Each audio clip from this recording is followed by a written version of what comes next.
믿음 더욱 굳세라. 주가 지켜주신다.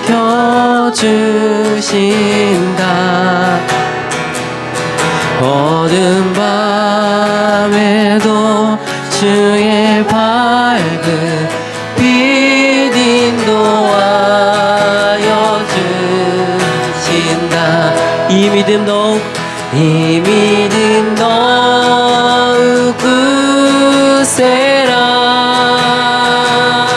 주가 지켜주신다.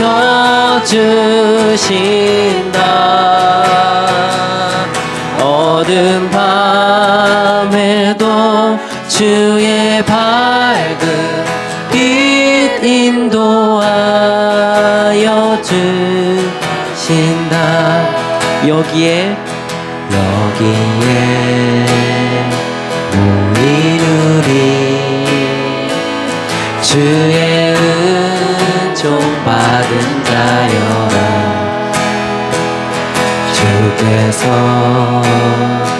이 자리에 함께 계심을 아노라. 언제나 주님만을 찬양하며 따라가리니. 시험을 당할 때도 함께 계심을 믿노라. 이 믿음 더욱 굳세라. 주가 지켜주신다. 어두운 밤에도 주의 밝은 빛 인도하여 주신다. 주님이 뜻하시니 헤아리기 어렵더라도 언제나 주 뜻 안에 내가 있음을 아노라. 한 번 더. 주님이 뜻하시니 헤아리기 어렵더라도 언제나 주 뜻 안에 내가 있음을 아노라. 사랑과 말씀들이 나를 더욱 새롭게 하니. 때로는 넘어져도 최후 승리를 믿노라. 이 믿음 더욱 굳세라. 주가 지켜주신다.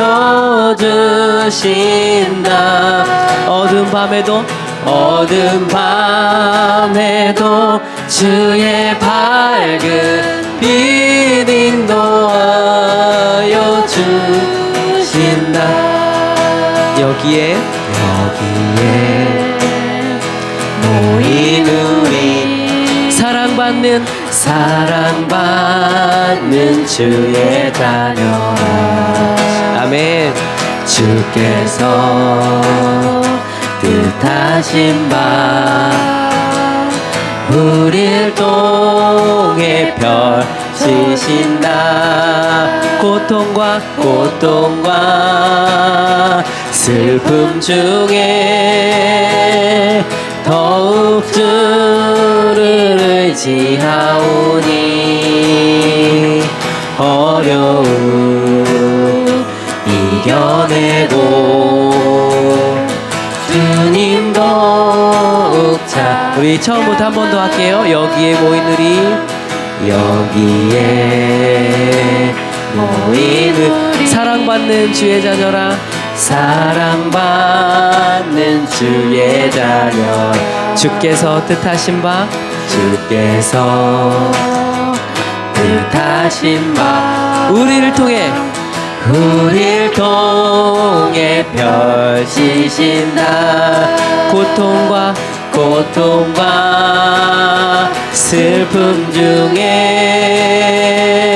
더욱 주님 의지하오니 어려움 이겨내고 주님 더욱 찬양하라 이 믿음 더욱 굳세라 주가 지켜주신다 어두운 밤에도 주의 밝은 빛 인도하여 주신다 이 믿음 더욱 굳세라 주가 지켜주신다 어두운 밤에도 주의 밝은 빛 인도하여 주신다 주의 뜻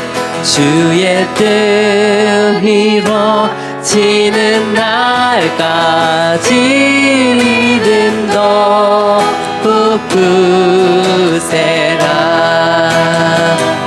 사랑합니다 나의 예수님 사랑합니다 아주 많이요 사랑합니다 나의 예수님 사랑합니다 그것뿐이에요 사랑합니다 나의 예수님 사랑합니다 아주 많이요 사랑합니다 나의 예수님 사랑합니다 그것뿐이에요 우리 주님 말씀하십니다 사랑한다 아들아 내가 너를 잘 아노라 사랑한다 내 딸아 사랑한다 내 딸아 내게 축복 더하노라 사랑합니다 나의 예수님 사랑합니다 아주 많이요 사랑합니다 나의 예수님 사랑합니다 그것뿐이에요 우리 다시 한번 고백할까요? 사랑합니다 나의 예수님 사랑합니다 아주 많이요 사랑합니다 나의 예수님 사랑합니다 그것뿐이에요 사랑한다 아들아 사랑한다 아들아 내가 너를 잘 아노라 사랑한다 내 딸아 내게 축복도 하노라 내게 축복 더하노라 사랑한다 아들아 사랑한다 아들아 내가 너를 잘 아노라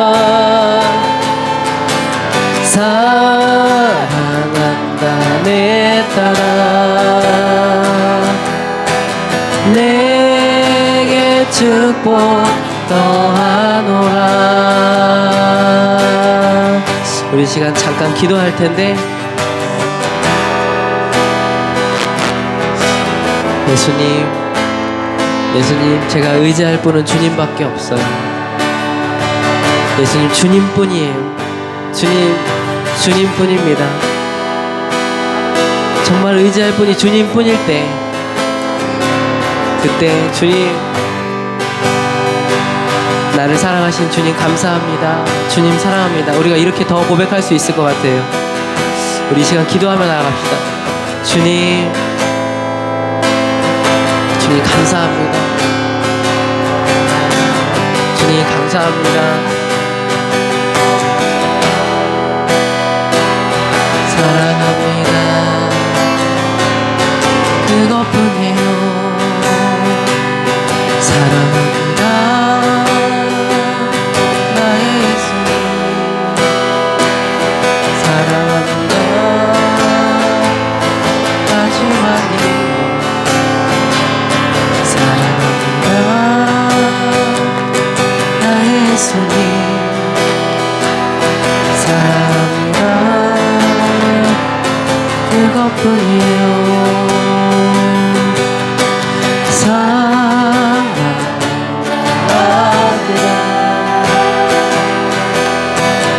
내가 너를 잘 아노라.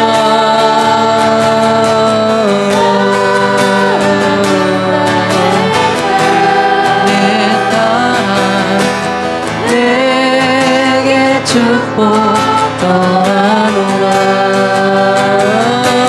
사랑한 내 아들아, 내가 너를 잘 아노라. 사랑한다 내 딸아, 내게 축복 더하노라. 주님 말씀하십니다. 내가 너를 잘 안다. 내가 너의 마음을 알고, 너의 연약함을 알고, 너의 슬픔을 알고, 너의 그 우울함을 알고, 너의 그 상처를, 내가 너를 잘 안다. 그러니 그 마음, 그 상처, 그 우울함, 그 허기짐, 그 공허함 내게로 가져와. 그 6월절의 십자가 앞에, 그 앞으로 지금 그 마음을 가져와. 주님, 이 마음을 받아주십시오. 주님, 내 이 마음을 주님 앞에 드립니다. 주님, 나의 이 마음을 주님 앞으로 지금 가져옵니다. 주님이 해결할 수 없는 이 세상에서는 도무지 해결할 수 없고 끝도 없는 이 허전함을 살면 살수록 더 허전하고 더 연약한 이 마음, 주님 앞으로 가져옵니다. 주님, 이 시간 주님 이 마음을 좀 받아주십시오. 주님, 그 십자가 앞에 내려놓습니다. 주님, 이 마음을 주님 바꿔주십시오. 십자가 앞에서 내가 그리스도와 함께 십자가에 못 박혀 죽었나니 그런즉 이제 내가 사는 것이 아니요 내 안에 그리스도께서 사시는 것이라. 지금 내가 사는 것은 나를 사랑하사 나를 위하여 자기 목숨을 버리신 하나님의 아들을 믿는 믿음 안에서 사는 것이니라 하신 주님, 그 십자가 앞에 내 모든 연약함을 지금 이 시간 내려놓습니다. 나의 모든 연약함 주님 앞에 내려놓습니다. 주님, 이 연약함을 주님 받아주시옵소서. 주님, 주님의 십자가로 나는 의로워졌습니다. 주님, 어떠한 원수의 공격에도 나는 넘어지지 않습니다. 그것은 나의 잘남이 아니라 주님의 십자가가 그들의 그 모든 정죄로부터 나를 보호하시기 때문입니다. 주님, 내가 미워했던 거, 내가 원망했던 거, 내가 짜증냈던 거, 내 감정에 치우쳐 살았던 그 모든 것들 지금 이 순간, 이 한순간에 십자가 앞으로 가져옵니다. 그러므로 주님, 나는 주님의 보혈 아래 있습니다. 지금 이 시간 주님의 보혈 아래로 내려옵니다. 난 주 보혈 아래 있네. 그 피로 내 죄 사했네. 하나님의 긍휼 날 거룩해 하시었네. 난 주 보혈 아래 있네. 나 원수의 어떠한 공격에도 더 이상 넘어지지 않네. 난 주 보혈 아래 있네. 더 이상 넘어지지 않네. 난 주 보혈 아래 있네. 더 이상 넘어지지 않네. 난 주 보혈 아래 있네. 6월절 어린 양의 피 나의 삶의 문이 열렸네. 저 어둠의 권세는 이미 없네. 주 보혈의 능력으로 원수가 날 정죄할 때에도 난 의롭게 설 수 있네. 난 더 이상 정죄함 없네. 난 주 보혈 아래 있네. 6월절 어린 양의 피 나의 삶의 문이 열렸네. 저 어둠의 권세는 이미 없네. 주 보혈의 능력으로 원수가 날 정죄할 때에도 난 의롭게 설 수 있네. 난 더 이상 정죄함 없네. 난 주 보혈 아래 있네. 난 주 보혈 아래 있네. 그 피로 내 죄 사했네. 하나님의 긍휼 날 거룩해 하시었네. 난 주 보혈 아래 있네. 난 원수의 어떠한 공격에도 더 이상 넘어지지 않네. 난 주 보혈 아래 있네. 난 주 보혈 아래 있네. 그 피로 내 죄 사했네. 하나님의 긍휼 날 거룩해 하시었네. 아멘. 난 주 보혈 아래 있네.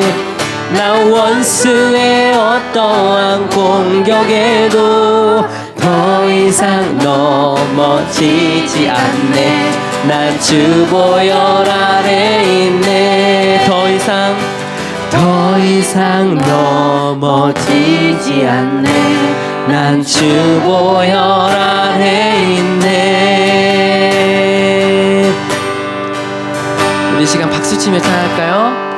주리 아버지 우리는 그분의 자녀예요. 예수 우리 형제 손에 손잡고 하나 되어 함께 걸어가. 믿음으로 고백합니다. 주리 아버지 우리는 그분의 자녀. 우리는 예수님은 우리의 형제. 예수 우리 형제 손에 손잡고 하나 되어 함께 걸어가니. 주께 찬송해 탬버린으로 주께 찬송해 손뼉쳐 주께 찬송 춤을 추면서 주께 찬송해 목소리로 라라라라라라라 라라라라라라라 라라라라라라라라라라라라라라 주께 찬송해 주께